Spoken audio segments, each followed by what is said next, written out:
नमस्कार मित्रांनो, मी तुमचा लाडका शेतकरी राजा आलो शेतामध्ये.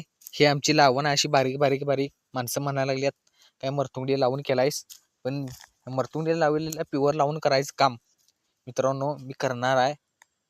माणसं नावं ठेवायला लागल्यात, हेरीतलं पाणी चालू केले. नावं ठेवणाऱ्यांची घरं शेजारी असतात, ते काय खोटं नाही. शेजाऱ्यांपासून मित्रांनो सावध राहा, कधी काय करतील काय सांगता येत नाही. हे लावले आपण इकडं आपलं काय म्हणतात ते वरणा लावला आणि इथं ही रोपं आणून टाकलेली बघा. ही आता मरून गेल्यात, उपयोग नाही ह्यांचा. म्हणून माणसात जिवंत आहे तोपर्यंत मित्रांनो चांगलं राहायचं. आता नवीन कांड्या लावा लागलोय काय बघा या कशा आहेत कांड्या, टिपिरपाच कांड्या आहेत. हे बघा सूर्य बैलच काय कसं आहे करकरीत, वातावरण कसं झाले चकचकी झाले.